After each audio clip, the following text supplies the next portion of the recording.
മിന്നിമായും ഒരു നേരമെങ്കിലും കാണാതെ വയ്യന്റെ ഗുരുവായൂരപ്പാനിൻ ദിവ്യരൂപം അകതാരിലാർത്തുവാൻ എത്തിടുമോർമകൾ അവതരിപ്പിക്കുന്നു കൃഷ്ണനാട്ടം അകതാരിലാർത്തുവാൻ എത്തിടുമോർമകൾ അവതരിപ്പിക്കുന്നു കൃഷ്ണനാട്ടം. ഹരേ കൃഷ്ണ മാതാജി. പ്രണാമം മാതാജി. ഹരേ കൃഷ്ണ. ഹരേ കൃഷ്ണ മാതാജി. ഹരേ കൃഷ്ണ മാതാജി. ഹരേ കൃഷ്ണ. പ്രഭു ചൊല്ലി അവസാനിപ്പിച്ചോളൂ. ചൊല്ലിക്കോളൂ.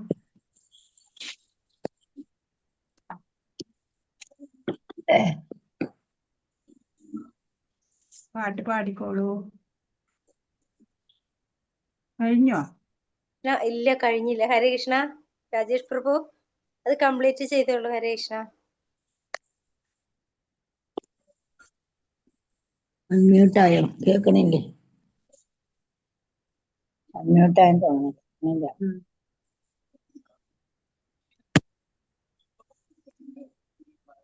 നെറ്റ് ഇഷ്യൂ എന്താന്നറിയില്ല, പോയിന്ന് തോന്നുന്നു അല്ലേ? ഇല്ല, ഉണ്ട് മാതാജി. സമയമായത്. പക്ഷെ അത് ഓം നമോ ഭഗവതേ വാസുദേവായ. ഓം നമോ ഭഗവതേ വാസുദേവായ. ഓം അജ്ഞാനതിമിരാന്ധസ്യ ജ്ഞാനാഞ്ജനശലാകയ ചക്ഷുരുന്മീലിതം യേന തസ്മൈ ശ്രീ ഗുരവേ നമഃ. ഹേ കൃഷ്ണ കരുണാ സിന്ധോ ദീനബന്ധോ ജഗത്പതേ ഗോപേശ ഗോപികാകാന്ത രാധാകാന്ത നമോസ്തുതേ. തപ്തകാഞ്ചന ഗൗരാംഗീ രാധേ വൃന്ദാവനേശ്വരി വൃഷഭാനുസുതേ ദേവി പ്രണമാമി ഹരിപ്രിയേ. ജയ ശ്രീകൃഷ്ണ ചൈതന്യ പ്രഭു നിത്യാനന്ദ ശ്രീ അദ്വൈത ഗദാധര ശ്രീവാസാദി ഗൗരഭക്തവൃന്ദ. ഹരേ കൃഷ്ണ കൃഷ്ണ കൃഷ്ണ ഹരേ ഹരേ, ഹരേ രാമ രാമ രാമ ഹരേ ഹരേ. ഹരേ കൃഷ്ണ കൃഷ്ണ കൃഷ്ണ ഹരേ ഹരേ, ഹരേ രാമ രാമ രാമ ഹരേ ഹരേ. श्री श्री राधा गोविंद की जय. श्रील प्रभुपाद की जय. गुरु महाराज की जय. ഹരേ കൃഷ്ണ. ഇസ്കോൺ മാംഗ്ലൂരിൽ നിന്നുള്ള ഭഗവത്ഗീത പഠനം എല്ലാവർക്കും സ്വാഗതം. ഹരേ കൃഷ്ണ മാതാജി. ഹരേ കൃഷ്ണ. പ്രഭുവിന്റെ പാട്ട് മുഴുവനാക്കിയില്ല അല്ലേ? പകുതിയാക്കി. കുഴപ്പമില്ല. ഇന്ന് രാധാഷ്ടമി ആയിട്ട് എല്ലാവർക്കും നല്ല സന്തോഷാണ് അല്ലേ? അതെ അതെ. അതെ അതെ. ഇപ്പൊ ഭാഗവത കഥ നമ്മളിങ്ങനെ പറഞ്ഞുകൊണ്ടിരിക്കുകയാണ് അല്ലെ? ഭാഗവതത്തിന്റെ തുടക്കം ഒക്കെ നമ്മളിങ്ങനെ കണ്ടുകൊണ്ടിരിക്കുകയാണ്. വേദവ്യാസൻ ഭഗവാന്റെ തന്നെ ആ കരുണ കൊണ്ട് ദ്വാപര യുഗത്തില് വേദവ്യാസ രൂപേണ ഭഗവാൻ തന്നെ ആവിർഭവിച്ചതാണ് അല്ലെ? പരാശരപുത്രനായിട്ടുള്ള ആ പുണ്യാത്മാവ് സരസ്വതി തീരത്തിലുള്ള തന്റെ പുണ്യ ആശ്രമത്തില് ലോകഹിതത്തിന് വേണ്ടിയിട്ട് പല പല പുണ്യകർമ്മങ്ങളും ചെയ്തുകൊണ്ട് ഇങ്ങനെ വസിക്കുകയാണ്. സരസ്വതി തീരത്താണ് വ്യാസദേവന്റെ ആശ്രമം ഉള്ളത്, ബദരിയില്. അല്പബുദ്ധികള് അല്പായുസുകളൊക്കെ ആയിട്ടുള്ള നമ്മളെപ്പോലുള്ള ജനങ്ങളുടെ നേരെ കൃപ ചൊരിയാണ്. അങ്ങനെ വളരെ ദുർഗ്രാഹ്യവും ഗംഭീരവുമായിട്ടുള്ളതാണ് ഈ വേദങ്ങളിലെ അറിവ്. അതിനെ അനവധി ശാഖകളാക്കി തിരിച്ചു പഞ്ചമവേദം എന്ന് പ്രസിദ്ധമായിട്ടുള്ള മഹാഭാരതം രചിച്ചു അല്ലെ? അങ്ങനെ അത് ലോകത്തില് പ്രകാശിപ്പിച്ചു അറിവ്. ഇത്രയെല്ലാം ആയിട്ടും അദ്ദേഹത്തിന്റെ മനസ്സിന് ഒരു സമാധാനം കിട്ടണില്ല. എന്തോ ഒരു അസുഖം ഒരു പരിശുദ്ധ ഹൃദയത്തിനെ ഇങ്ങനെ അലട്ടിക്കൊണ്ടിരുന്നു. ആ പുണ്യാത്മാവ് ഒരു ദിവസം ഇങ്ങനെ സരസ്വതി നദീതീരത്തിരുന്നിട്ട് ഇങ്ങനെ ചിന്തിച്ചുകൊണ്ടിരിക്കുകയാണ്. ഞാൻ എല്ലാ വ്രതങ്ങളും അനുഷ്ഠിച്ചില്ലേ? ഗുരുവിനെ നിഷ്കപട ബുദ്ധിയാ ഞാൻ ശുശ്രൂഷിച്ചില്ലേ? അവരുടെ കൽപ്പനകളെ ശിരസാ വഹിച്ചു. വേദങ്ങളൊക്കെ അധ്യയനം ചെയ്തു. അല്പബുദ്ധികൾക്ക് വേണ്ടിയിട്ട് ഈ ധർമ്മരഹസ്യമൊക്കെ വ്യക്തമാക്കി കൊടുത്തു. ഇത്രയെല്ലാം ആയിട്ടും മനസ്സിന് ലേശം പോലും കൃതാർത്ഥത സിദ്ധിക്കണില്ലാലോ എന്ന്. എന്തോ ഒരു അസുഖം അനവരതം മനസ്സിനെ ഇങ്ങനെ വിഷമിപ്പിച്ചുകൊണ്ടിരുന്നു. എന്തായിരിക്കും ഇതിന് കാരണം? ഒരുപക്ഷെ ഭഗവാൻ ഏറ്റവും പ്രിയപ്പെട്ട ആ ഭാഗവത ധർമ്മം അത് യഥാവിധി വർണ്ണിക്കപ്പെട്ടിട്ടില്ല എന്നതായിരിക്കോ ഇതിന് കാരണം എന്നിങ്ങനെ സംശയം. ഇപ്രകാരം ഇങ്ങനെ ചിന്താവിഷ്ടനായിട്ടിരിക്കുമ്പോള് ഭാഗവത മകുടത്തിന്റെ മകുടം അലങ്കാരമായിട്ടുള്ള ആ ശ്രീനാരദൻ അല്ലേ, നാരദമുനി മഹാത്മാവായിട്ടുള്ള അദ്ദേഹം ഇങ്ങനെ പ്രേമോന്മത്തനായിട്ട് ഭഗവാന്റെ ആ പ്രേമഭക്തിയോടെ ഇങ്ങനെ ഭഗവത് ലീലകളൊക്കെ പാടിക്കൊണ്ട് അവിടെ അങ്ങനെ വരികയാണ്. അപ്പോ ഈ കൃഷ്ണദ്വൈപായനൻ അതായത് വ്യാസദേവര് സന്തോഷത്തോടെ ആ ദേവർഷിയെ യഥാവിധി സൽക്കരിച്ച് ആരാധിച്ചു.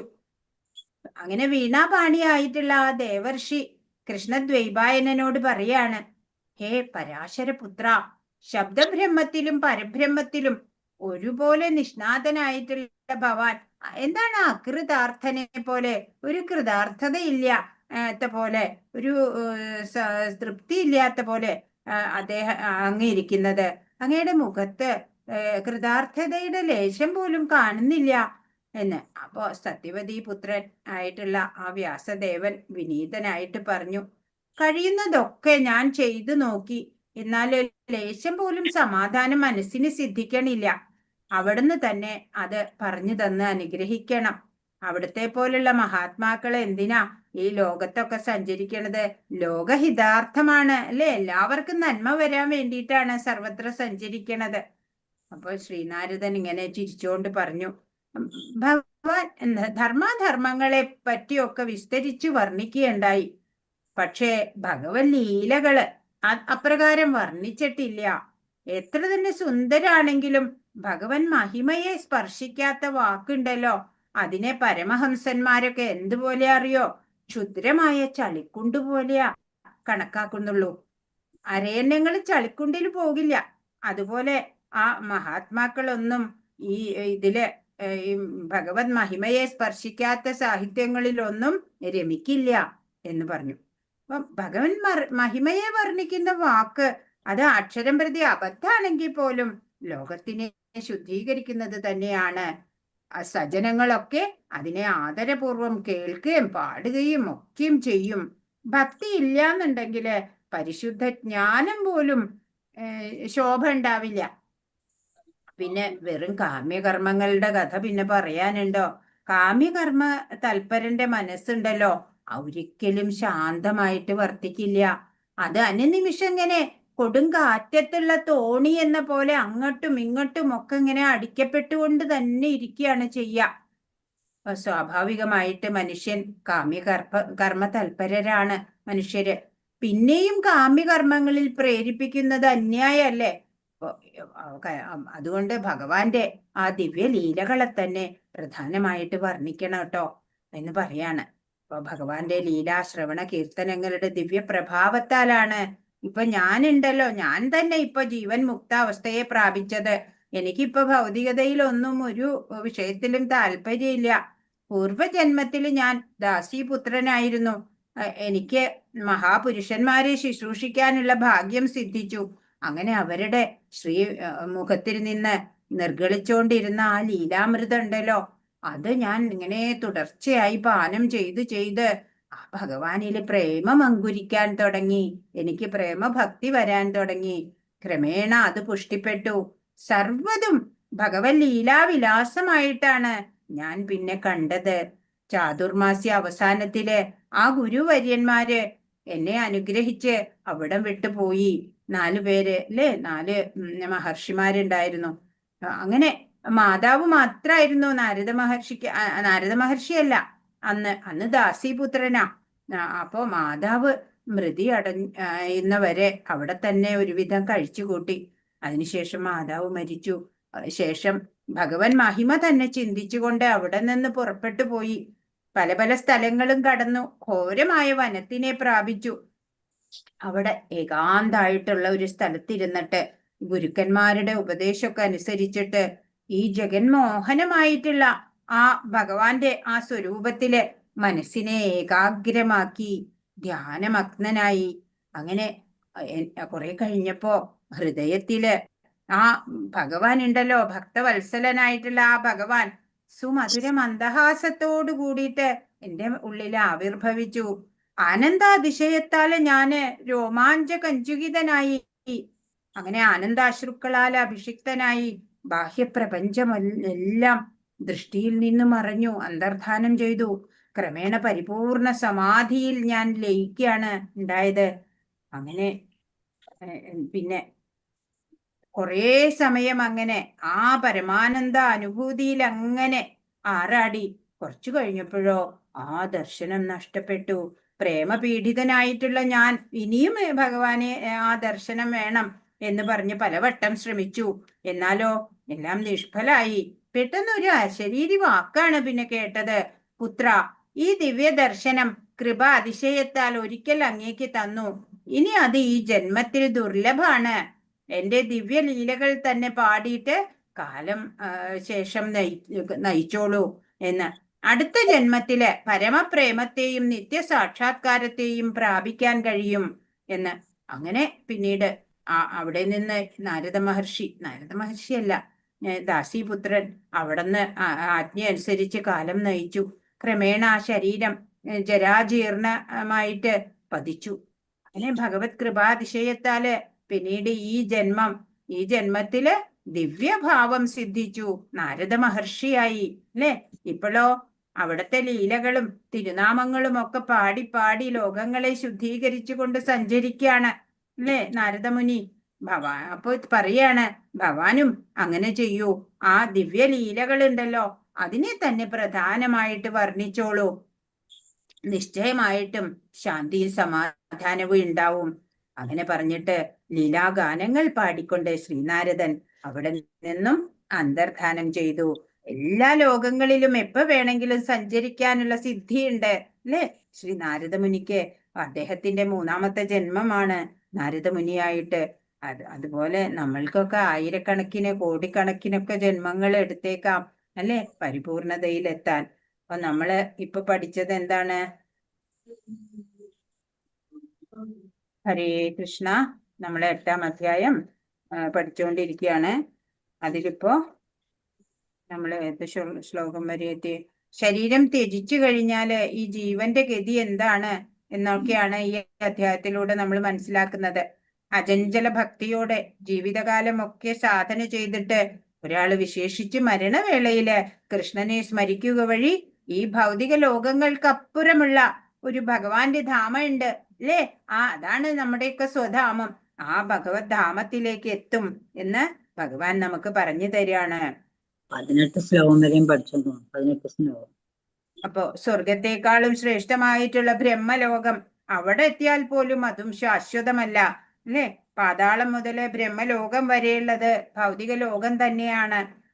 ഭൗതിക പ്രപഞ്ചത്തിന്റെ നാശത്തില് കൽപ്പാന്തത്തില് നമ്മള് എല്ലാവരും പ്രളയം വന്ന് നമ്മൾ ലയിക്കും. പിന്നെ പ്രഭവം വരുമ്പോ വീണ്ടും വേറൊരു രൂപത്തില് നമ്മൾ എല്ലാവരും ജനിക്കും എന്നൊക്കെ പറഞ്ഞു തന്നു. 17ാമത്തെ ശ്ലോകം വായിച്ചോളൂ. ആരാ വായിക്കണേ? ഹരേ കൃഷ്ണ. നൂറ്റാൻ തോന്നുന്നു. സഹസ്രയോ പര്യന്ത മഹര്യദ് ഭ്രമണോമിഭോ യാത്രീൻ യുഗസംസഹസം തേം ഹോരാത്ര വിഭോ ജനഃ. ഹരേ കൃഷ്ണ. മനുഷ്യ ഗണിത പ്രകാരം 1000 യുഗങ്ങൾ വേണം ബ്രഹ്മാവിന്റെ ഒരു ദിവസത്തിന്. രാത്രിക്കും അങ്ങനെ തന്നെ. ഇപ്പോ ഈ ബ്രഹ്മാവിന്റെ ഒരു ദിവസം എന്ന് പറയുന്നത് 1000 ചതുർയുഗങ്ങളാ. ഇവിടെ ഒരു ചാർട്ട് കൊടുത്തിട്ടുണ്ട്, അതിലിവിടെ പറയുന്നുണ്ട് സത്യയുഗത്തിന് ഇത്ര മില്യൺ ഇയേഴ്സ് വേണം, ത്രേതായുഗത്തിന് ഇത്ര, ദ്വാപരയുഗത്തിന് ഇത്ര, കലിയുഗത്തിന് ഇത്ര, അങ്ങനെ പറഞ്ഞിട്ടുണ്ട്. പിന്നെ ഈ 4 യുഗങ്ങളും കൂടുമ്പോഴാണ് ഒരു ദിവ്യ യുഗമാകുന്നത്. അങ്ങനെയുള്ള 71 ദിവ്യ യുഗങ്ങൾ കൂടുമ്പോഴാണ് ഒരു മന്വന്തരമാവുന്നത്. പിന്നെയോ കൽപ്പം 14 മന്വന്തരങ്ങള് കൂടുമ്പോഴാണ് ഒരു ഡേ ഓഫ് ബ്രഹ്മ, ഒരു കൽപ്പം എന്ന് പറയണത്, ബ്രഹ്മാവിന്റെ ഒരു ദിവസം എന്ന് പറയണത്. പിന്നെയോ ലൈഫ് ഓഫ് ബ്രഹ്മ ഇത്ര 311.04 ട്രില്യൺ ഇയേഴ്സ് ആണ് ഈക്വൽ നമ്പർ ഓഫ് നൈറ്റ്സ്. അതാണ് 36,000 കൽപ്പം ആണ് ബ്രഹ്മാവിന്റെ ഒരു ദിവസം. എന്നുവെച്ചാ 1000 ചതുർയുഗങ്ങളാണ് ഒരു ഡേ ബ്രഹ്മാവിന്റെ. അത്രയും തന്നെ രാത്രിയും വരും.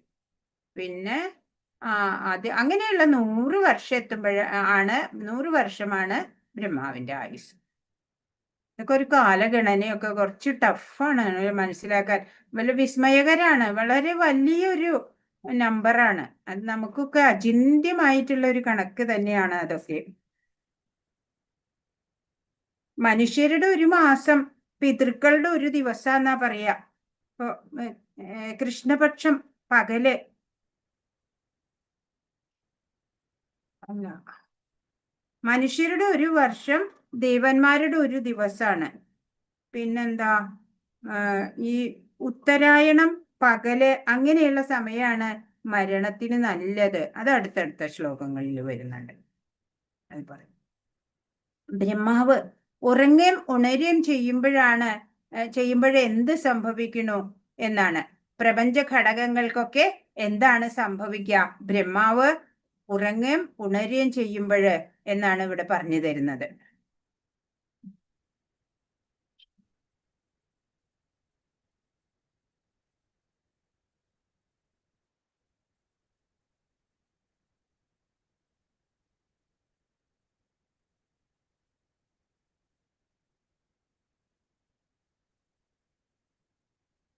പതിനെട്ടാമത്തെ ശ്ലോകം. അവ്യക്താദ്വ്യക്തയ സർവ പ്രഭവന്ത്യഹരാഗമേ രാത്ര്യാഗമേ പ്രലീയന്തേ തത്രൈവാവ്യക്ത സംജ്ഞകേ.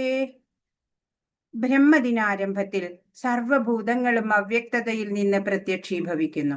പിന്നീട് രാത്രിയാകുമ്പോൾ അവ അവ്യക്തത്തിൽ തന്നെ വീണ്ടും ലയിക്കുകയും ചെയ്യുന്നു.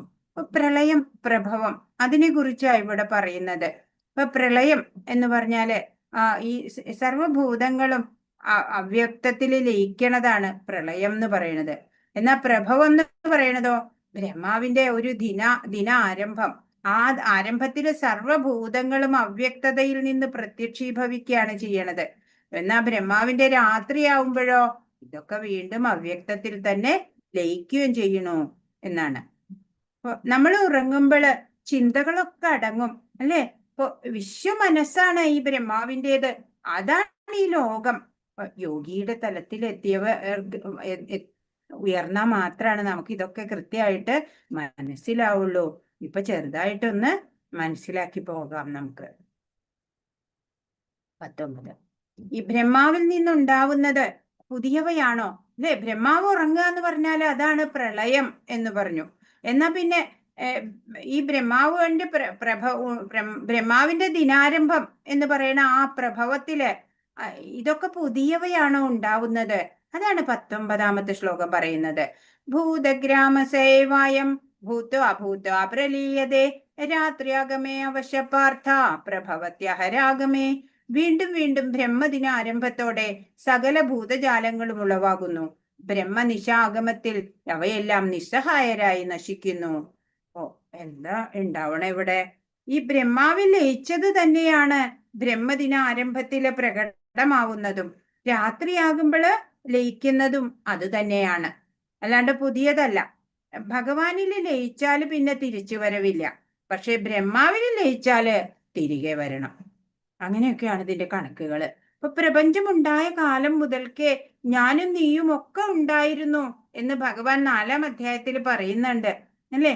അതേ നമ്മൾ തന്നെയാണ്. രൂപനാമങ്ങളൊക്കെ മാറിയിട്ട് ഇന്നിപ്പൊ കാണുന്ന നമ്മള്. മനസ്സിലാവുന്നുണ്ടോന്ന് അറിയില്ല. മനസ്സിലാവുന്നുണ്ടോ? ഹരേ കൃഷ്ണ. ഹരേ കൃഷ്ണ. ഇപ്പൊ മനസ്സിലാവുന്നുണ്ട് മാതാജി. ഹരേ കൃഷ്ണ.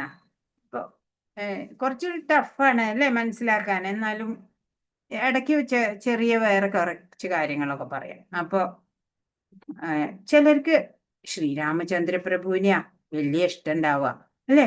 ശ്രീരാമൻ ജനിച്ച അവസരത്തില് ഒപ്പം ജീവിച്ചിരുന്ന ആരെങ്കിലും ഒക്കെ ആയിരിക്കാം അവര്. അതുകൊണ്ടാ അവർക്ക് ശ്രീരാമചന്ദ്ര പ്രഭുവിനെ വലിയ ആദരവ്. ചിലർക്കോ ശ്രീകൃഷ്ണനെ ആയിരിക്കും ഇഷ്ടം. ഇപ്പൊ ഒരിക്കല് രാധാനാഥ സ്വാമി ഈ രാമസേവക് എന്ന് പറഞ്ഞ സ്വാമിയുടെ ആശ്രമത്തിലേക്ക് എത്താണ്. അപ്പൊ ശ്രീരാമനെ കുറിച്ച് പറയാണ്, അവിടെ സ്പീച്ച് നടന്നുകൊണ്ടിരിക്കുകയാണ്. അപ്പൊ അദ്ദേഹം ഈ എന്താ പറയാ, റിച്ചാർഡ് എന്ന് പറഞ്ഞ ഒരു യൂറോപ്യൻ ദീക്ഷ എടുത്തിട്ട് ഡിവോട്ടിയാണ് നമ്മുടെ. അപ്പൊ അദ്ദേഹം ഇതൊക്കെ കേട്ടിട്ട് വളരെ മനസ്സിലാവണില്ല. ഹിന്ദിയിൽ പറയണത് വളരെയധികം ഒന്നും മനസ്സിലാവണില്ല. എന്നാലോ ഇവര് രാമസേവക് എന്ന് പറഞ്ഞ സ്വാമിയൊക്കെ അവരൊക്കെ വളരെ വികാരാധീനരായിട്ട് കാണപ്പെട്ടു. എന്താണ് ഇവിടെ പറഞ്ഞത് എന്ന് അദ്ദേഹം ക്ലിയർ ആവാത്തത് കൊണ്ട് ചോദിക്കുകയാണ്. അപ്പൊ ഹിന്ദി അറിയണ ഒരാള് പറഞ്ഞു, ഇദ്ദേഹം കൃഷ്ണഭക്തനാന്ന് മനസ്സിലാക്കിയിട്ട് പറഞ്ഞു, ദാമോദര ലീലയാണ് ഇവിടെ പറഞ്ഞത് എന്ന് പറയാണ്. പറഞ്ഞത് ശരിക്കും ശ്രീരാമചന്ദ്രന്റെ ലീലകളാ. പക്ഷെ പറഞ്ഞു ഇദ്ദേഹത്തിന് അത് ഇഷ്ടപ്പെട്ടെ വിചാരിച്ചിട്ട്. അപ്പൊ ഒരു കൃഷ്ണഭക്തനാണ് വന്നിരിക്കുന്നത് എന്ന് രാമസേവക് മനസ്സിലാക്കിയിട്ട് പറയാണ്. അപ്പോ ഈ റിച്ചാർഡിനോട് പറയന്താണ്, ഈ രാധാനാഥ സ്വാമി ഇപ്പോഴും ഉണ്ട് കേട്ടോ. അപ്പൊ ഓരോരുത്തർക്കും ഓരോ മനസ്സിൽ ഇങ്ങനെ ഓരോ സങ്കല്പങ്ങള് അല്ലെങ്കിൽ ഓരോ മീൻസ് ഓരോരോ പാഷൻ, ഇഷ്ടങ്ങള് ഉണ്ടാവണത് എങ്ങനെയാണ്? മുൻ ജന്മങ്ങളിലെ വാസനകൾ കാരണാണ്, അല്ലെ? അപ്പൊ നമുക്ക് ചിലവർക്ക് രാമചന്ദ്ര പ്രഭുവിനെ ഇഷ്ടപ്പെടാനാണ് തോന്നുന്നത്. അത് കാരണം അവരും ആ അവസരങ്ങളിലൊക്കെ പുൽക്കൊടിയായിട്ടോ മൃഗങ്ങളായിട്ടോ ഒക്കെ ആ സമകാലികരായിരുന്നിരിക്കാം. അതുപോലെ കൃഷ്ണനെ പരമ ദിവ്യോത്തമ പുരുഷനായിട്ട് കണക്കാക്കുന്നവര്, അവര് കൃഷ്ണൻ ജീവിച്ചിരുന്ന വേളയിലൊക്കെ ഒരുപക്ഷെ അത് ഒപ്പം ജനിച്ചവരോ ജീവിച്ചവരോ ഒക്കെ ആയിരിക്കാം. മനുഷ്യ ശരീരത്തിൽ തന്നെ ആയിരിക്കണമെന്നില്ല, അല്ലെ? ഇപ്പൊ കൃഷ്ണാവബോധം ആർജിച്ച മനീഷികൾ മാത്രം ആണ് ഈ ഹരേ കൃഷ്ണ മഹാമന്ത്രം ജപിക്കണത്. മറ്റുള്ളവർക്ക് അതൊന്നും രുചികരമായി തോന്നില്ല, അല്ലെ? അപ്പൊ ഈ ഭഗവത് സേവനത്തിന് ഈ ജീവിതം അർപ്പിക്കണം എന്ന് കരുതിയിട്ട് വരുന്നവര്, ഇല്ല, ഏറ്റവും ചെറുപ്പത്തിൽ തന്നെ ഇപ്പൊ എഡ്യൂക്കേഷനൊക്കെ ജസ്റ്റ് കഴിയണോടുകൂടി തന്നെ അവര് ആത്മീയതയിലേക്ക് വരികയാണ്, അല്ലെ? ആരും നിർബന്ധിച്ചിട്ടല്ല അവരെ. അവരൊക്കെ മുൻപും ഭക്തി പ്രാക്ടീസ് ചെയ്തവരായിരിക്കാം, ഭഗവാനോടൊപ്പം ഇരുന്നവരായിരിക്കാം ചിലപ്പോള്. അപ്പൊ നമ്മളും ഈ ത്രേതായുഗത്തിലും ദ്വാപരയുഗത്തിലും ഒക്കെ ഉണ്ടായിരുന്നിരിക്കാം നമ്മളും ചിലപ്പോ, അല്ലെ? ഓരോ പ്രളയവും പ്രഭവവും ഒക്കെ നമ്മളും കണ്ടതായിരിക്കാം. ഒരു പക്ഷെ, അറിയില്ല, ഉറപ്പല്ല. 20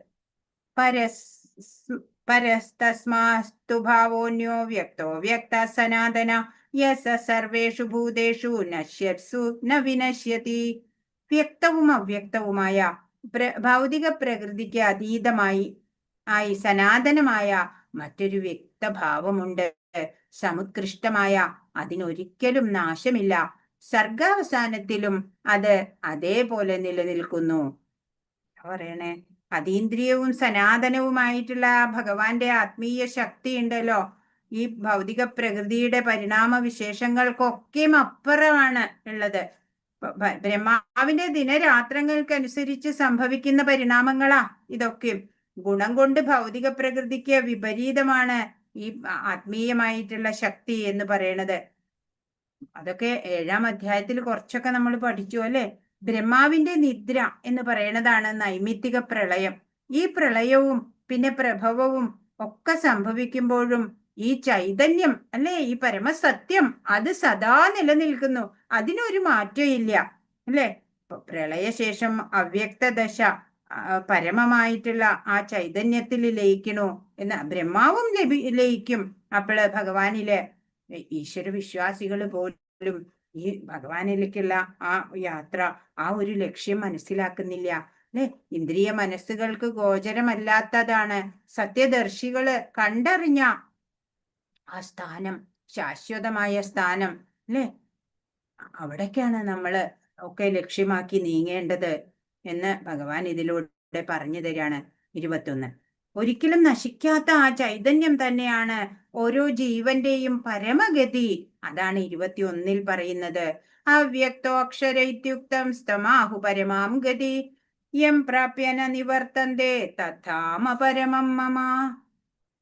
വേദാന്തികൾ അവ്യക്തമെന്നും അക്ഷയമെന്നും വിശേഷിപ്പിക്കുന്നതും പരമമായ പ്രാപ്യസ്ഥാനമെന്നറിയപ്പെടുന്നതും ഒരിക്കൽ എത്തിച്ചേർന്നാൽ പിന്നെ മടങ്ങി വരേണ്ടതില്ലാത്തതുമാണ് എന്റെ പരമധാമം.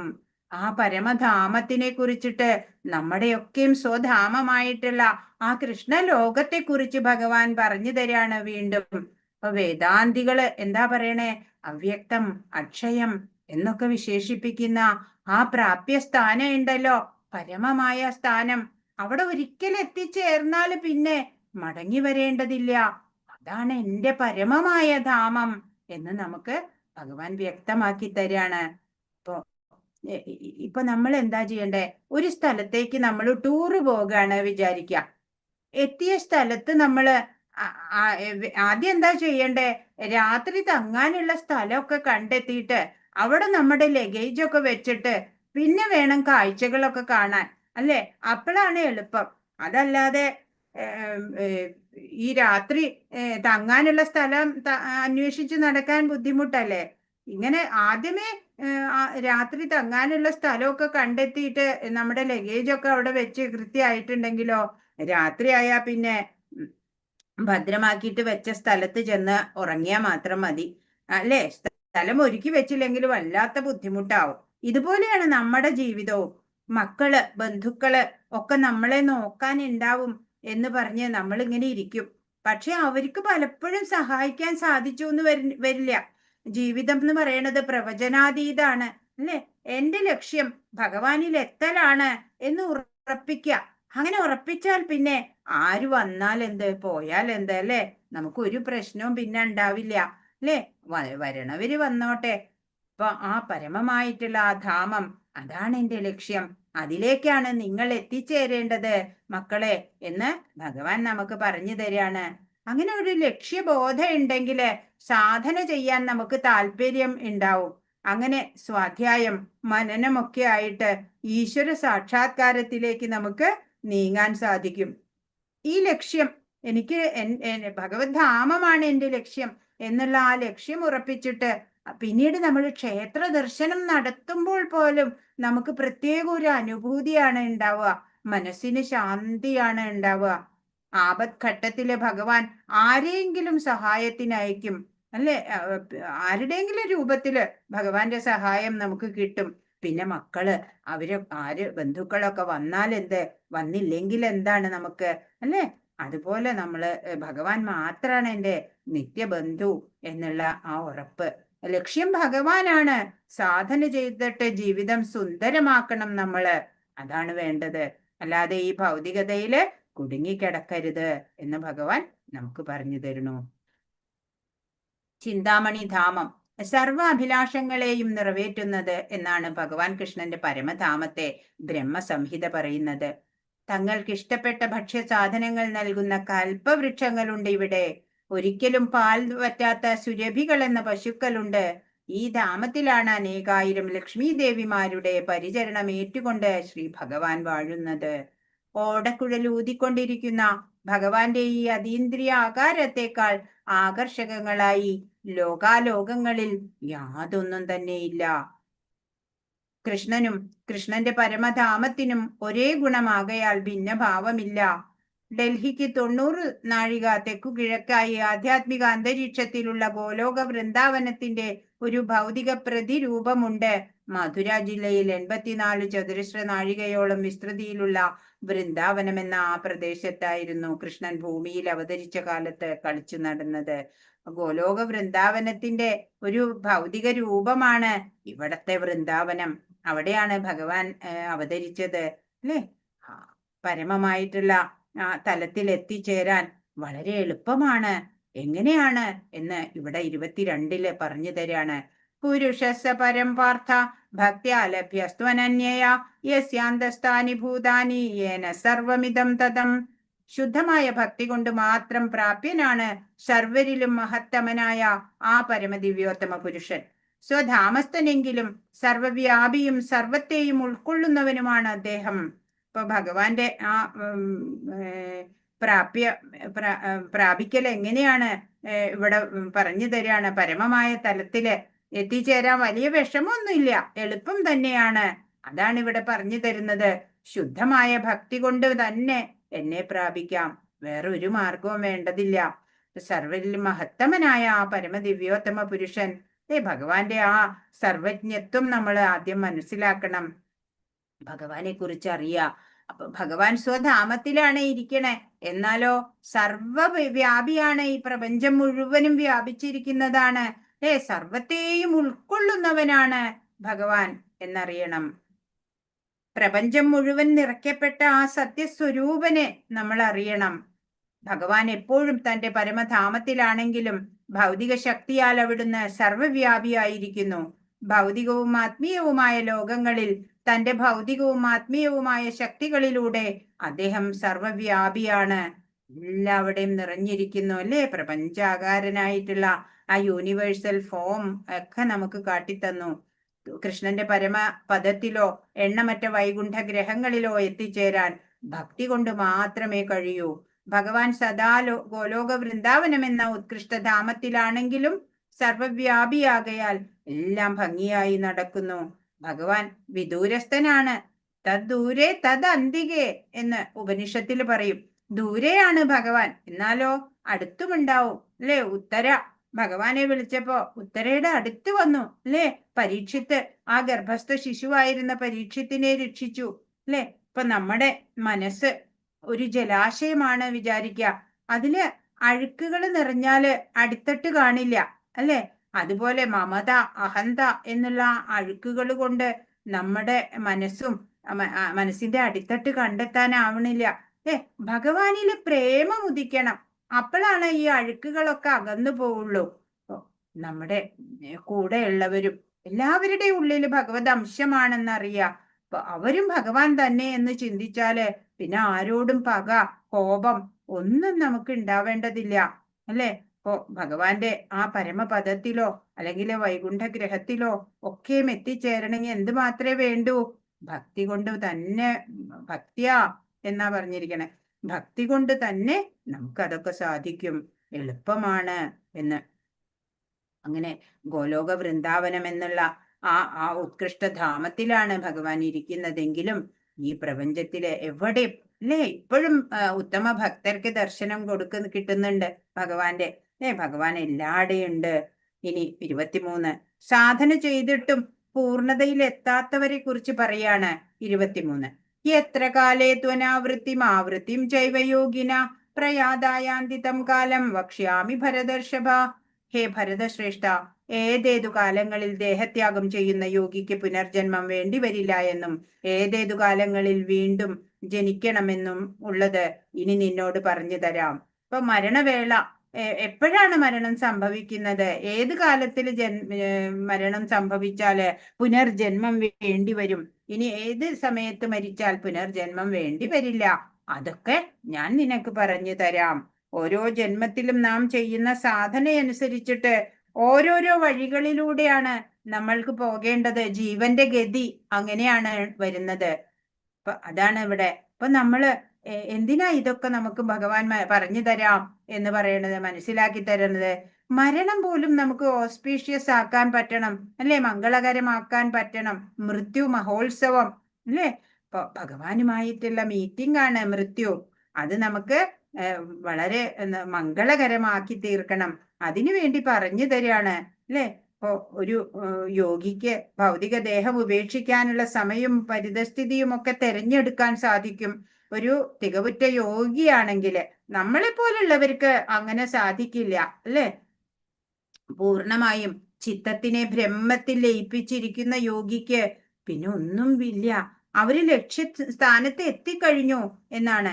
ബ്രഹ്മാനന്ദം അനുഭവിച്ചറിഞ്ഞവര് ദേഹത്യാഗത്തിന് ശേഷം എവിടെയാണ് എത്തുക എന്നുള്ളത്, ആ പരമ പദത്തിലേക്ക് എത്തുമോ എന്നുള്ളത് 24-ാമത്തെ ശ്ലോകത്തിൽ പറയാണ്.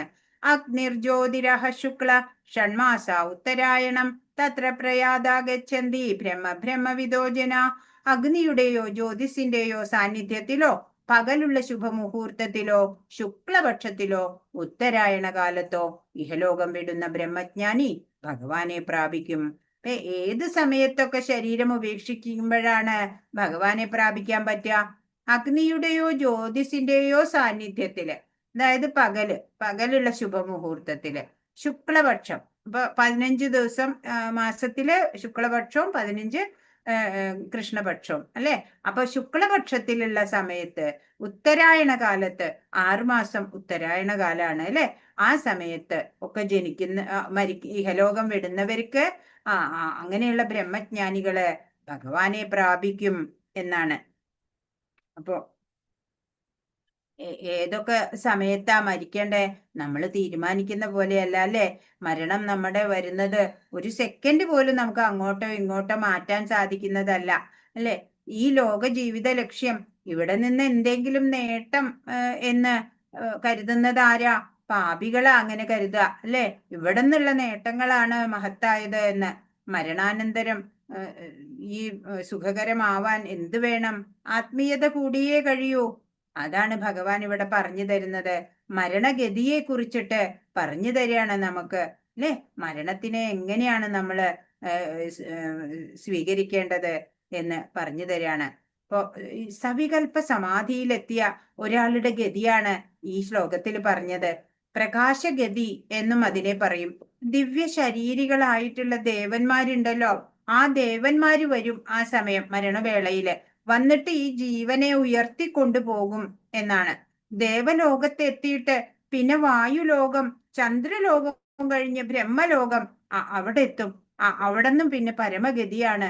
അവിടെ എത്തിക്കഴിഞ്ഞാൽ പിന്നെ തിരിച്ചുവരവില്ല. ദേവയാന മാർഗം എന്നും ഈ ഗതിയെ പറയുന്നുണ്ട് എന്നാണ്. ഇനി മറ്റൊരു മാർഗമുണ്ട്, പിതൃയാന മാർഗം. വീണ്ടും തിരിച്ചുവരവുള്ള ഗതിയാണ് അത് പറയുന്നത്. 25ാമത്തെ ശ്ലോകം. ധൂമോ രാത്രിസ്തഥാ കൃഷ്ണ ഷൺമാസ ദക്ഷിണായന തത്ര ചാന്ദ്രമസം ജ്യോതിർയോഗി പ്രാപ്യ നിവർത്തത്തെ. ധൂമ സാന്നിധ്യം, രാത്രി, കൃഷ്ണപക്ഷം, ദക്ഷിണായനം എന്നീ സമയങ്ങളിൽ മരിക്കുന്ന യോഗി ചന്ദ്രലോകം പോകുന്നു. അയാൾ വീണ്ടും ഭൂമിയിൽ ജനിക്കും. അപ്പൊ ബ്രഹ്മാനന്ദത്തെ അറിഞ്ഞിട്ടില്ല അങ്ങനത്തെ ആളുകള്, എന്നാലോ സത്കർമ്മങ്ങളൊക്കെ ചെയ്തു വന്നവരായിരിക്കും അല്ലെ. പരിപൂർണതയിൽ എത്തിയിട്ടില്ല. അങ്ങനെയുള്ളവര് മരിക്കുമ്പോ എന്താ ഉണ്ടാവുക? അവര് ധൂമ സാന്നിധ്യം, പുക ഉള്ളപ്പോ, രാത്രി, കൃഷ്ണപക്ഷത്തില്, ദക്ഷിണായനത്തില് അങ്ങനെയൊക്കെ ഉള്ള സമയത്ത് മരിക്കുന്നവര് ചന്ദ്രലോകത്തിലാണ് എത്തുക. പിന്നെ ജനിക്കേണ്ടതായിട്ട് വരും. ഇപ്പൊ ദക്ഷിണായനത്തിന്, രാത്രിയെ ഒക്കെ പ്രതിനിധാനം ചെയ്യുന്ന ദേവതമാരാലെ നയിക്കപ്പെടുകയാണ് ചെയ്യുക. അങ്ങനെ മരിക്കുന്നവര് അവരുടെ ജീവനെ അങ്ങനെയുള്ള ദേവന്മാര് പിതൃലോകം, ചന്ദ്രലോകം ഒക്കെ പ്രാപിക്കും.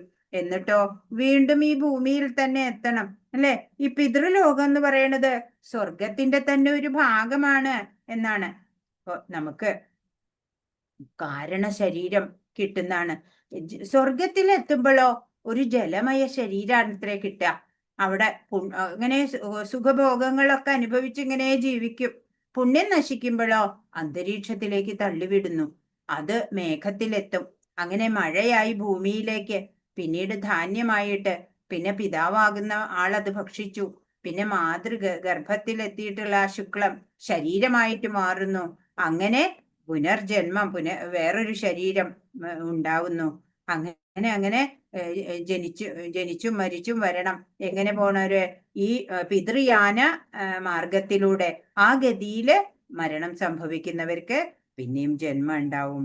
ഓ ശ്രേഷ്ഠ മനുഷ്യ ജന്മത്തില് മൃഗതുല്യരായി ജീവിച്ചവര് ജനിമൃതികളാൽ അലയും എന്നാണ് 26ാമത്തെ ശ്ലോകം പറയുന്നത്. ശുക്ലകൃഷ്ണേ ഗതിഹ്യതേ ജഗത ശാശ്വതേ മതേ ഏകയായാത്യനാവൃത്തി അന്യയാ വർത്തതേ പുനാ. ഭൂമിയിൽ നിന്ന് പോകാൻ 2 മാർഗങ്ങളാണുള്ളതെന്ന് വേദങ്ങൾ ഘോഷിക്കുന്നു. ഒന്ന് പ്രകാശത്തിലും മറ്റൊന്ന് അന്ധകാരത്തിലും. വെളിച്ചത്തിലൂടെ പോയവർ തിരിച്ചു വരാറില്ല. ഇരുട്ടിലൂടെ പോയവർക്ക് മടങ്ങി വന്നേ കഴിയൂ അല്ലെ. ഇപ്പോ ഈ മനുഷ്യജന്മം ശ്രേഷ്ഠമായത് ലഭിച്ചിട്ടും മൃഗതുല്യരായിട്ട് ജീവിക്കണവര് പിന്നെയും ജനിമൃതികളില് അലഞ്ഞു നടക്കും. ആധ്യാത്മിക ജീവിത സാധന കൊണ്ട് ഇവിടെ ജീവിക്കുമ്പോഴും മരണാനന്തരവും ശ്രേയസ് ഉണ്ടാക്കാൻ സാധിക്കും. ആത്മീയത അതിൽ കൂടിയേ കഴിയുള്ളൂ. ഇപ്പൊ രണ്ട് മാർഗത്തെയും കുറിച്ച് മനസ്സിലാക്കിയ യോഗി ഇവിടെ വെറുതെ ഇരിക്കുവോ? ഈ മാർഗങ്ങൾ മനസ്സിലാക്കി കഴിയുമ്പോൾ നമ്മൾ എന്താ ചെയ്യാ? ദേവയാന മാർഗം പ്രിഫർ ചെയ്യും. അതിനെന്ത് ചെയ്യണം? നിത്യനിരന്തര സാധന അനുഷ്ഠിക്കണം, അല്ലേ? 27 നൈതേ ശ്രുതി പാർത്ഥജാനൻ യോഗി മുഹ്യതി കശ്ചന തസ്മ സർവേഷു കാലേഷു യോഗയുക്തോ ഭവാർജുന. ഈ രണ്ട് വഴികളെയും കുറിച്ച് അറിഞ്ഞിട്ടും ഭക്തൻ സംഭ്രമിക്കുന്നില്ല. അതിനാൽ അർജുന, എല്ലായ്പ്പോഴും ഭക്തിയിൽ ഉറച്ചു നിൽക്കുക. എന്താ പറയണേ? ഒരു ജ്ഞാനയോഗിയോ കർമ്മയോഗിയോ ആയാലും യോഗയുക്തനായിട്ട് ഭവിക്കണം. ലക്ഷ്യം വ്യക്തമായിട്ട് മനസ്സിലാക്കണം. ആത്മസാക്ഷാത്കാരാണ് അല്ലേ നമ്മുടെയൊക്കെ ലക്ഷ്യം. അത് നമ്മൾ മറക്കരുത്. അതിനായിട്ട് നമ്മൾ പ്രവർത്തിക്കുക. അതാണ് വേണ്ടത്. ഉപനിഷത്തിലെ ഒരു കൊച്ചു കഥ പറയട്ടെ. ജബാല എന്ന് പറഞ്ഞ മുനി, അദ്ദേഹത്തിന്റെ മകൻ സത്യപാലൻ അല്ല, ജബാല മുനിയല്ല കേട്ടോ. ജബാല ഒരു ദാസിയാണ്, ഒരു ശൂദ്ര സ്ത്രീയാണ്. ആ ശൂദ്ര സ്ത്രീയുടെ മകനാണ് സത്യപാലൻ എന്നുള്ളത്. അപ്പോ സത്യപാലന് പിതാവില്ല. അങ്ങനെ സത്യപാലൻ വിദ്യ അഭ്യസിക്കാനുള്ള പ്രായമായി, 10 വയസ്സായി. അപ്പോ വിദ്യ അഭ്യസിക്കാൻ ഒരു ഗുരു അടുത്തുണ്ട്. ആ ഗുരുവിന്റെ അടുത്ത് ഇങ്ങനെ കൊണ്ടു ചെല്ലാണ്. അമ്മ ചെന്നു, മോനെ അവിടെ പോയിക്കോളൂ, ഗുരു നിന്നെ പഠിപ്പിച്ചു തരുമെന്ന് പറഞ്ഞു അമ്മ. അപ്പൊ അവിടെ ചെന്നപ്പോ ഗുരു ചോദിക്കുകയാണ്, നീ ബ്രാഹ്മണനാണോ എന്ന് ചോദിക്കുകയാണ്. പറഞ്ഞു, അറിഞ്ഞുകൂടാ പറഞ്ഞു. അപ്പൊ അമ്മയോട് ചോദിച്ചിട്ട് വരൂ എന്ന്. അപ്പൊ അമ്മ പറഞ്ഞു, ഞാനൊരു ദാസി, ശൂദ്ര സ്ത്രീയാണ്. നിന്റെ പിതൃത്വം അതെനിക്ക് അറിയില്ല എന്ന് പറയാണ്. ഈ കുട്ടി, ഈ സത്യപാലൻ അവിടെ ചെന്ന് ആചാര്യന്റെ അടുത്ത് പറഞ്ഞു. അപ്പൊ ആചാര്യൻ പറഞ്ഞു, നീ ക്ഷമത കൊണ്ടുവാ, നിന്റെ ഉപനയനം ഞാൻ നടത്താം. സത്യം പറഞ്ഞ നീ ബ്രാഹ്മണൻ തന്നെയാണ്, ജ്ഞാനം നേടാൻ നീ അർഹനാണ് എന്ന്. അപ്പൊ നമ്മള് ഈ മനുഷ്യജന്മം ശ്രേഷ്ഠമായത് കിട്ടി. സത്യം, നീതി, ധർമ്മം ഇതനുസരിച്ച് നമ്മുടെ ജീവിതം മുന്നോട്ട് നീക്കാം. അപ്പൊ നമുക്ക് 2 മാർഗങ്ങളില് ഏത് വേണം തെരഞ്ഞെടുക്കാനുള്ള സ്വാതന്ത്ര്യം നമുക്കുണ്ട്, അല്ലേ? അപ്പോ ഭക്തി യോഗത്തിൽ ഉറച്ചു നിൽക്കാൻ നമുക്ക് സാധിക്കണം. അത്രേ ചെയ്യേണ്ടതുള്ളൂ. അപ്പൊ ഭഗവത് ധാമത്തിലേക്ക് നമുക്ക് പോകാം. പിന്നെ ജനിമൃതികൾ നമ്മളെ അലട്ടുന്നില്ല, അല്ലേ? അതൊക്കെ മനസ്സിലാക്കണം. ഭക്തൻ ഭൗതിക വിഷയങ്ങളിൽ അനാസക്തനാവണം. കൃഷ്ണാവബോധത്തോടെ സർവകർമ്മങ്ങളും ചെയ്യണം. യുക്തവൈരാഗ്യം എന്നാണ് ഈ പ്രക്രിയയെ പറയുക. ഇതാണ് ഒരാളെ പരിപൂർണതയിൽ എത്തിക്കുള്ളൂ. അപ്പോ അല്ലാതെ മർക്കട വൈരാഗ്യം അതല്ല വേണ്ടത്, അല്ലേ? യുക്തവൈരാഗ്യത്തോടുകൂടി അത് ഈ ഭൗതികതയോട് അറ്റാച്ച്ഡ് ആവരുത് നമ്മള്. ആത്മീയ സാധനകൾ എന്തെല്ലാം ചെയ്താലും ഒരു യോഗിയായിരിക്കലാണ് ശ്രേഷ്ഠം. പരമകാരണ വസ്തുസ്ഥിതിയെ പ്രാപിക്കും എന്ന് 28ാമത്തെ ശ്ലോകം പറയാണ്. ഇവിടെ എന്താ പറയണേ? ഭൗതിക ലോകം വിട്ടുപോകുന്ന ആത്മാവിന്റെ ഈ വ്യത്യസ്ത മാർഗങ്ങളെ ഓർത്ത് സംഭ്രമിക്കേണ്ടതില്ലെന്ന് ഭഗവാൻ അർജുനനോട് ഉപദേശിച്ചു. യാദൃശ്ചികമായിട്ടാണോ, മുൻ നിശ്ചയിച്ച പ്രകാരമാണോ ഇവിടം വിട്ടു പോകേണ്ടതെന്ന് ചിന്തിച്ച് ഭഗവത് ഭക്തൻ വ്യാകുലപ്പെടേണ്ടതില്ല. ഭഗവാനിൽ ഉറച്ച വിശ്വാസം ഉണ്ടായാൽ മതി. പ്രേമഭക്തിയോടെ ഭഗവാനെ സേവനം ചെയ്താൽ മാത്രം മതി. പിന്നെ നമ്മളെ എപ്പോഴാണോ മരിക്കണേ, എങ്ങോട്ടാണോ പോണേ, ഇതിനെക്കുറിച്ച് ഒന്നും വ്യാകുലപ്പെടേണ്ടതില്ല, അല്ലേ? നമ്മള് ലക്ഷ്യസ്ഥാനത്ത് തന്നെ എത്തിക്കോളും. അയാൾ കൃഷ്ണാവബോധത്തിൽ ഉറച്ചു നിൽക്കുകയും ഹരേ കൃഷ്ണ നാമോച്ചാരണം തുടരുകയും ചെയ്താൽ മാത്രം മതി. എത്ര ഈസിയാണ്, അല്ലേ? 28 വേദേഷു യജ്ഞേഷു തപസ്സു ചൈവ ദാനേഷു യത് പുണ്യഫലം പ്രതിഷ്ഠം അത്യേതി തത്സർവമിദം വിദിത്വാ യോഗി പരം സ്ഥാനമുപൈതി ചാദ്യം. ഭക്തിമാർഗം സ്വീകരിച്ചതുകൊണ്ട് വേദപഠനം, യജ്ഞാചരണം, ദാനം, കാമ്യകർമ്മങ്ങൾ എന്നിവയാൽ നേടാവുന്ന പുണ്യങ്ങളൊന്നും മനുഷ്യന് നഷ്ടപ്പെടില്ല. ഭഗവത് സേവനം കൊണ്ട് തന്നെ മേൽപ്പറഞ്ഞ പുണ്യഫലങ്ങളെല്ലാം ഭക്തന് ലഭിക്കും. കൂടാതെ അവസാനം അയാൾ സനാതനമായ പരമധാമത്തിലെത്തുകയും ചെയ്യും. ശാസ്ത്ര പഠനം, ദാനധർമ്മം, ഇവയ്ക്കൊക്കെ പുണ്യമുണ്ട് അല്ലെ? യോഗ അവസ്ഥ തുടർച്ചയായി ലഭിക്കുന്നുണ്ടോ നമുക്ക് അറിയാം അല്ലെ? നമുക്ക് ആ ഭഗവാനില് മനസ്സുറപ്പിക്കാൻ എപ്പോഴും സാധിക്കുന്നുണ്ടോ എന്ന് നമ്മൾ ഒബ്സർവ് ചെയ്യണം. ഓരോ കർമ്മവും ഭഗവാനുമായിട്ട് ബന്ധപ്പെടുത്താൻ നമുക്ക് സാധിക്കണം. ഇപ്പൊ പൂജാമുറിയിൽ ഇരിക്കുമ്പോ മാത്രം ഭഗവത് ചിന്ത ഉണ്ടായാ പോരാ. ഓരോ വിശേഷങ്ങളും ഭഗവാനുമായിട്ട് പങ്കുവെച്ചിട്ട് ആനന്ദത്തിൽ ജീവിക്കാൻ സാധിക്കണം. അങ്ങനെയുള്ള ഒരു അവസ്ഥയിൽ എത്തണം. ബാഹ്യമായിട്ടുള്ള ആചാരാനുഷ്ഠാനങ്ങൾക്ക് അപ്പുറം മനസ്സ് ഭഗവാനിൽ നിർത്താൻ സാധിക്കണം നമുക്ക്. അപ്പോൾ എന്നും ആഘോഷം, ഉത്സവമായിരിക്കും. ഭഗവാൻ നിരന്തരം നമ്മളെ ഓർമ്മിപ്പിക്കുകയാണ്. വീണ്ടും വീണ്ടും ഓരോ അധ്യായങ്ങളിലൂടെയും പറഞ്ഞു തരികയാണ് അല്ലെ? നിത്യ ആനന്ദം കിട്ടാൻ എന്ത് വേണം? യോഗചര്യ തന്നെ വേണം. യോഗ ബുദ്ധി ഉണ്ടാവണം അല്ലെ? ഭക്തി യോഗം, അതാണ് നമുക്ക് ഭക്തി മാർഗം സ്വീകരിക്കുക. അതിനായിട്ട് തപശ്ചര്യയോടെ എല്ലാ ദിനചര്യകളും ചിട്ടപ്പെടുത്തിയിട്ട് ജീവിക്കുക. ഭഗവത്ഗീത അതൊരു ശുദ്ധ ഭക്തനിൽ നിന്ന് കേട്ട് പഠിക്കണം എന്നാണ്. നമ്മളിപ്പോ ശ്രീല പ്രഭുപാദിന്റെ ബുക്കാണ് അല്ലെ, നമ്മള് ആ ഭാവാർത്ഥമുള്ള ആ പുസ്തകമാണ് നമ്മൾ പഠിക്കുന്നത്. വളരെ സരളമായിട്ട് നമുക്ക് അതിന്റെ ഗ്രഹിക്കാൻ സാധിക്കുന്നുണ്ട് അതുവഴി അല്ലെ? ഇപ്പോ 4 പ്രധാന കാര്യങ്ങൾ പറഞ്ഞാണ് ഈ അധ്യായം തുടങ്ങിയത്. അധ്യാത്മം, അധിഭൂതം, അധിദൈവം, അധിയജ്ഞം എന്നൊക്കെ. നശിക്കാത്ത ബ്രഹ്മത്തിനെ കണ്ട് ഉപാസിക്കുന്നത് അക്ഷരബ്രഹ്മ ഉപാസന എന്നാ പറയാ. ഈ ഉപാസനയിൽ ഇരുന്നിട്ട് ദേഹം വെടിയുമ്പോഴ് ബ്രഹ്മത്തെ പ്രാപിക്കും എന്ന് ഭഗവാൻ പറഞ്ഞു തന്നു. ഇനി പ്രണവത്തെ ഉപാസിച്ച് ദേഹം വെടിഞ്ഞാലും ക്രമമുക്തിയെ തന്നെ പ്രാപിക്കാം എന്ന് പറയുന്നുണ്ട്. ഭഗവത് സേവനത്തിൽ മുഴുകിക്കൊണ്ട് ഒറ്റയടിക്ക് ഈ 4 ആശ്രമ വ്യവസ്ഥകളിലെ കർക്കശ വ്രതങ്ങളെയും പിന്നിട്ട് കളയാം. അതാണ് ഈ കൃഷ്ണാവബോധത്തിന്റെ മനോഹാരിത. ഭഗവാൻ കൃഷ്ണനെ കുറിച്ച് മനസ്സിലാക്കുക.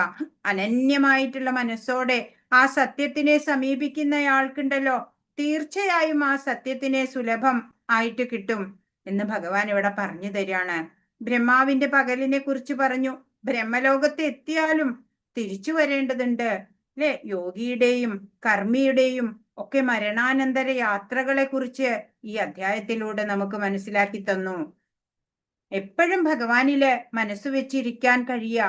അങ്ങനെയുള്ള ഒരു യോഗിയായി തീർന്നാൽ മാത്രമേ ഒരാൾക്ക് ഇഹത്തിലും പരത്തിലും എല്ലാം നിത്യസുഖം ലഭിക്കുള്ളൂ.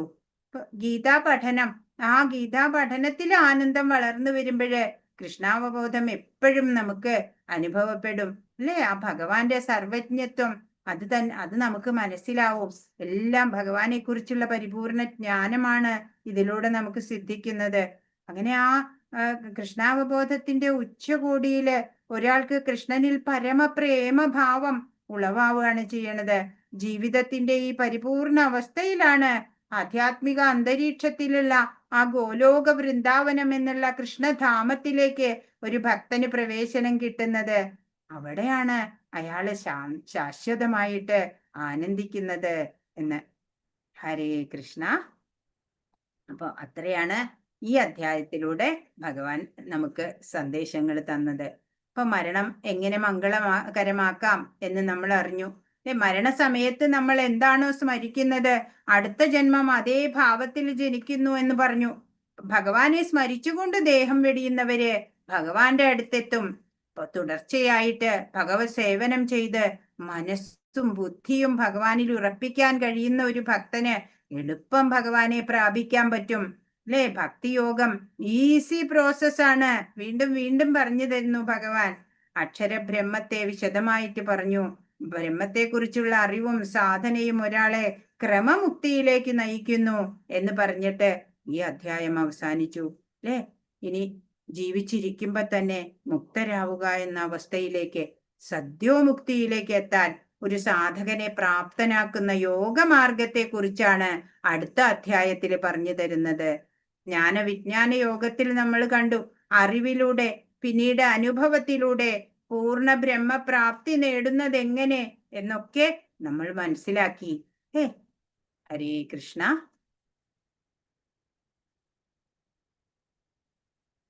ഒരു ആധ്യാത്മിക ഗുരുവിന്റെ ശിക്ഷണത്തിൻ കീഴിൽ വേദപഠനം നടത്തുന്നവർ കഠിന വ്രതങ്ങൾ അനുഷ്ഠിക്കുകയും തപോനിഷ്ഠരായിരിക്കുകയും വേണം. ബ്രഹ്മചാരികൾ ഗുരുഗൃഹത്തിൽ ആശ്രിതരെ പോലെ കഴിയണം. 5 മുതൽ 20 വയസ്സുവരെ ഗുരുകുലവാസവും പഠനവും തുടർന്ന് അനുഷ്ഠിച്ച് ശിഷ്യൻ സ്വഭാവ പരിപക്വത നേടിയിരിക്കും.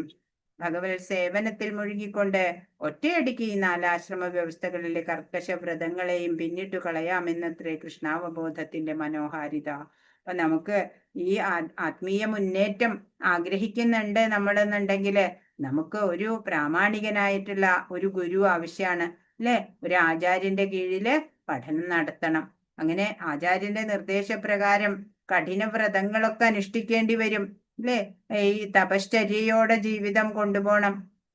ബ്രഹ്മചാരി ആയിരിക്കുന്ന കാലത്തില് ആ ഗുരുവിന്റെ ഗൃഹത്തില് ഒരു ആശ്രിതനെ പോലെ, ഒരു ദാസനെ പോലെ ജീവിക്കണം. അല്ലെങ്കിൽ നമ്മള് ഭഗവാന്റെ ദാസര് തന്നെയാണ്, അല്ലെ?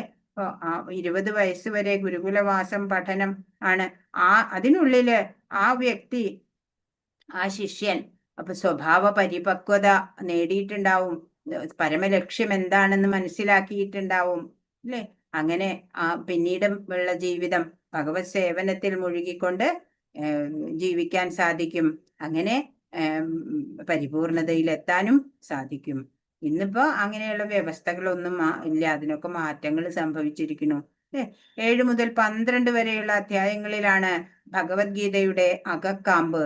തപശ്ചര്യ, യജ്ഞം, ദാനം, ജ്ഞാനം എന്നിവ കൊണ്ട് നേടാവുന്ന ഫലങ്ങളെല്ലാം തന്നെ കൃഷ്ണാവബോധം സ്വീകരിക്കുന്നത് കൊണ്ട് മാത്രം അനായാസേന നേടാവുന്നതാണ്. ഭഗവത്ഗീതയിൽ കുറച്ചെങ്കിലും വിശ്വാസമുള്ളവർ ഒരു ഭക്തനിൽ നിന്ന് തന്നെ അത് കേട്ട് പഠിക്കണം. ഊഹാപോഹ നിപുണരിൽ നിന്നല്ല, ഒരു കൃഷ്ണഭക്തനിൽ നിന്നാണ് ഭഗവത്ഗീത പഠിക്കേണ്ടത്. ഹരേ കൃഷ്ണ ഹരേ കൃഷ്ണ കൃഷ്ണ കൃഷ്ണ ഹരേ ഹരേ, ഹരേ രാമ രാമ രാമ ഹരേ ഹരേ. വാഞ്ചാകൽപതരുഭ്യശ്ച കൃപാ സിന്ധുഭ്യേവ ച പതിതാനാം പാവനേഭ്യോ വൈഷ്ണവേഭ്യോ നമോ നമഃ. അനന്തകോടി വൈഷ്ണവ വൃന്ദ കി ജയ്, ശ്രീല പ്രഭുപാദ് കി ജയ്, ഗുരു മഹാരാജ് കി ജയ്. ഹരേ കൃഷ്ണ. ഇന്ന് പറഞ്ഞതിൽ എന്തെങ്കിലും സംശയം ഉണ്ടെങ്കിൽ ചോദിച്ചോളൂ. ഹരേ കൃഷ്ണ മാതാജി, ചോദ്യോത്തരങ്ങളുണ്ട്. ചോദ്യോത്തരങ്ങൾ നോക്കണം. പോയാ ആരാ എഴുതിയേക്കണേ? ബ്രഹ്മം എന്ന് എന്തിനെ സൂചിപ്പിക്കുന്നു? പരബ്രഹ്മം എന്തിനെ സൂചിപ്പിക്കുന്നു? അതിന്റെ ഉത്തരം 3-ാം ശ്ലോകത്തിൽ പറഞ്ഞിട്ടുണ്ട്. ഭഗവാൻ അവിനാശിയും മതീന്ദ്രനുമായ ആത്മാ, ബ്രഹ്മത്തിന്റെ ശാശ്വത പ്രകൃതി അധ്യാത്മം എന്ന് പറയപ്പെടുന്നു. ജീവാത്മാക്കളുടെ ഭൗതിക ശരീരത്തിന്റെ വികാസത്തിന് വേണ്ടുന്ന പ്രവർത്തനങ്ങളാണ് കാമ്യകർമ്മം. 3 ഉത്തരം. അടുത്തത് ജീവാത്മാക്കൾ ഭൗതിക ലോകത്തിലുണ്ട്. കൃഷ്ണാവബോധത്തിന്റെ പ്രാധാന്യം ഊന്നി പറയുന്ന ശ്ലോകം ഏതാണ്? ഞാനിവിടെ എവിടെയോ ഏതാണ്? 5-ാമത്തെ ശ്ലോകമാണ്. ആർക്കറിയാം? 5-ാമത്തെ ശ്ലോകമല്ലേ? 5-ാമത്തെ 4-ാമത്തെ അതിഭൂതം ക്ഷയോഭവ ദടമതജി അന്ധകാലേച മാമേവ, അതല്ലേ ആ ശ്ലോകം അല്ലേ? അന്ധകാലേച മാമേവ സ്മരൻ മുക്ത ക്ലേവരം പ്രയാതി സമദ്ഭാവം യാന്തി നാസ്തിത്ര സംശയ ദടമതജി. കൃഷ്ണാവബോധത്തിന്റെ പ്രാധാന്യം പറയണോ? അതില്ല, ഇത് മരണസമയത്ത് എന്നെ തന്നെ സ്മരിച്ചുകൊണ്ട് ശരീരം ത്യജിക്കുന്നതിന്റെ അതല്ല. കൃഷ്ണാവബോധത്തിന്റെ പ്രാധാന്യം പറയുന്ന തസ്മാത് സർവേഷ്വതാണോ? അതാണ്. തസ്മാത് സർവേഷു കാലേഷു മാമനുസ്മര യുദ്ധ്യച്ച മയ്യർപ്പിത സംശയ. അതെ, രണ്ടും ചെയ്യണം. നമ്മളിപ്പോ ഗൃഹസ്ഥനാണ്, നമ്മൾ നമ്മുടെ കർമ്മങ്ങളും ചെയ്യണം, അതോടൊപ്പം ഭക്തി യോഗവും പ്രാക്ടീസ് ചെയ്യണം. രണ്ടും ചെയ്യാം. അതാണ് കൃഷ്ണാവബോധത്തിന്റെ തത്വം. അതിനാൽ അർജുന, ശ്രീകൃഷ്ണ രൂപത്തിൽ എന്നെ നീ എപ്പോഴും ഓർമ്മിക്കുക. അതോടൊപ്പം തന്റെ നിയതകർമ്മമായ യുദ്ധം നിർവഹിക്കുകയും ചെയ്യുക. എല്ലാം എനിക്ക് ബുദ്ധികൾ എന്നിൽ അർപ്പിച്ചിരുന്നാൽ നീ എന്നെ പ്രാപിക്കും. എല്ലാവരും എല്ലാവരും നോട്ട് ചെയ്യണം കേട്ടോ. എല്ലാവരും ക്ലാസ്സിൽ ശ്രദ്ധിച്ചിരിക്കാൻ വേണ്ടിയിട്ടാണ് ഈ ക്വസ്റ്റ്യൻ തരണത്. അപ്പോൾ അപ്പോഴേ തന്നെ ക്ലാസ് നടന്നുകൊണ്ട് പോകുമ്പോൾ തന്നെ നിങ്ങൾക്ക് ഇതിന്റെ ആൻസേഴ്സ് ഒക്കെ പിടിച്ചെടുക്കാൻ പറ്റും. അങ്ങനെ ചെയ്യാത്തവർ ഇപ്പോഴെങ്കിലും ആ ശ്ലോകം 7 തസ്മാത് സർവേഷു. അങ്ങനെ നോക്കാത്തവര് ഇപ്പോഴും ആൻസർ പറയുമ്പോഴെങ്കിലും നോട്ട് ചെയ്ത് വെക്കണം. രണ്ടാമത്തെ ക്വസ്റ്റ്യന്റെ പറഞ്ഞില്ലല്ലോ. മൂന്നാമത്തെ ചോദ്യത്തിന്റെ ഉത്തരം നാലാമത്തെ അധ്യായ ശ്ലോകത്തിലുണ്ട്. അല്ല, നാലാമത്തെ അല്ല, അതിവിടെ മൂന്നാമത്തെ. ശ്രീ ഭഗവാൻ വാച അക്ഷരം ബ്രഹ്മ പരം സ്വഭാവം, അതുണ്ട്. 3ഉം 4ഉം അത് തന്നെയാണ് അല്ലെ മാതാജി? മൂന്നാമത്തെ ക്വസ്റ്റ്യൻ ഏതാ? രണ്ടാമത്തെ ക്വസ്റ്റ്യൻ, ജീവാത്മാവിന്റെ മൂലസ്വരൂപത്തിന് ഭൗതിക ബോധം ഉൾക്കൊള്ളുമ്പോഴും കൃഷ്ണാവബോധം ഉൾക്കൊള്ളുമ്പോഴും എന്താണ് സംഭവിക്കുന്നത്? അത് തന്നെയല്ലേ നാലാമത്തെ ശ്ലോകം. ഭൗതിക പ്രകൃതിയാണ് അതിഭൂതം. സൂര്യനെയും ചന്ദ്രനെയും ദേവന്മാരെയും ഉൾക്കൊള്ളുന്ന ഭഗവാന്റെ വിശ്വരൂപം അതിദൈവമെന്നും സകല ശരീരങ്ങളുടെയും ഹൃദയത്തിൽ വാണായിരുന്ന പരമാത്മാവായ ഞാൻ കൃഷ്ണൻ അതിയജ്ഞനെന്നും അറിയപ്പെടുന്നു. അതല്ലേ മാതാജി? അല്ല, ഭൗതികതയിലും ഞാനൊരു ക്വസ്റ്റ്യൻ ഒന്ന് നോക്കട്ടെ കേട്ടോ, ശരിക്കും നോക്കട്ടെ. ഹരേ കൃഷ്ണ. ബ്രഹ്മം എന്തിനെ സൂചിപ്പിക്കുന്നു? ബ്രഹ്മം അത് ഒന്നാമത്തെ രണ്ടാമത്തെ ഒക്കെ കിട്ടിയോ എല്ലാവർക്കും? രണ്ടാമത്തെയാണ് കിട്ടാനുള്ളത്.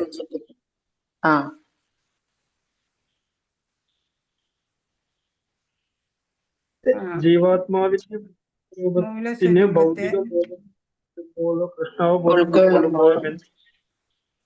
എന്താണ് സംഭവിക്കുന്നത്?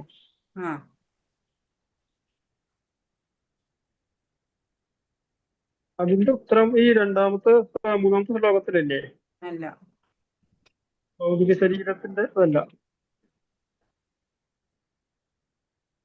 അതൊക്കെ ആ അധ്യാത്മം അതിന്റെയൊക്കെ നിർവചനങ്ങളാണ് അതിൽ പറഞ്ഞിട്ടുള്ളത്.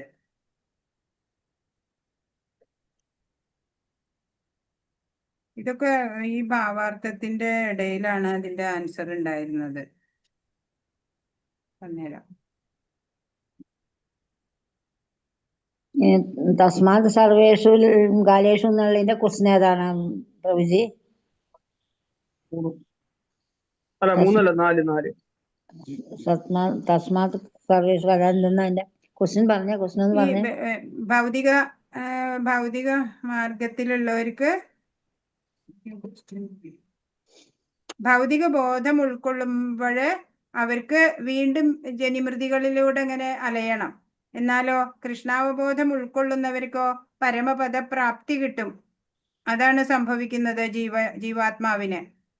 ജീവാത്മാവിന്റെ മൂലസ്വരൂപത്തിന് ഭൗതിക ബോധമാണ് ഉൾക്കൊള്ളുന്നത് എന്നുണ്ടെങ്കിൽ അവർക്ക് ജനിമൃതികളിൽ നിന്ന് മോചനമില്ല. നേരെ മറിച്ച് കൃഷ്ണാവബോധത്തിൽ എത്തിയവർക്കോ ഭഗവത് ധാമത്തിലേക്കുള്ള പ്രവേശനം പ്രാപ്തമാവും. ജീവാത്മാക്കൾ എങ്ങനെയാണ് ഭൗതിക ലോകത്തിൽ പിറക്കണേ എന്നുള്ളതാണ് മൂന്നാമത്തെ ചോദ്യം. അതെങ്ങനെയാ? ഭൗതിക ലോകത്തിൽ പിറക്കുന്നത് അത് ജീവാത്മാക്കൾ വർഷബിന്ദുക്കളിലൂടെ ഭൂമിയിലേക്ക് തിരിച്ചു വരുന്നു, പിന്നീട് ധാന്യങ്ങളായി മുളയ്ക്കുകയും, അതല്ലേ? അതെ. അത് ഏത് ശ്ലോകത്തിന്റെയാ പറഞ്ഞ നമ്മള്? അത് 22, 23 തസ്മാത് സർവേഷു കാലേഷു അത് ഏത്? അതിന്റെ ക്വസ്റ്റ്യൻ എന്താണെന്ന് പറഞ്ഞേ. ശരീരം 25-ാമത്തെ ആണോ? അതെ, 25. ധൂമോ രാത്രി കൃഷ്ണ സന്മസാദന്നെ. അതെ, അതാണ് 25-ആണ്. ഭൗതിക ലോകത്തിൽ വീണ്ടും പിറക്കല്. കൃഷ്ണാവബോധത്തിന്റെ പ്രാധാന്യം ഊന്നി പറയുന്ന ശ്ലോകം ഏതാണ്?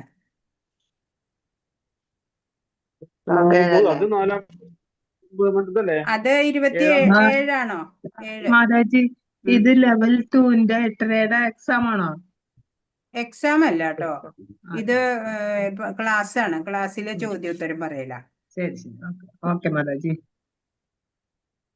കൃഷ്ണാവബോധത്തിന്റെ പ്രാധാന്യം ഊന്നി പറയുന്ന ശ്ലോകം ഈ ഇതെന്നല്ലേ, തസ്മാ സർവേഷു കാലേഷു അല്ലേ? ആ അതെ ഏഴാ അതെ.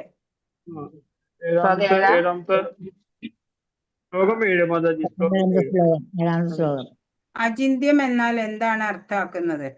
എന്താ ചോദിക്കുന്നത്? അതിന്റെ അർത്ഥം എന്താ? ഭഗവാന്റെ ശക്തിപ്രഭാവം നമ്മുടെ ആ. ചിന്തയ്ക്കും അതീതം അതെ അല്ലേ? അതെ.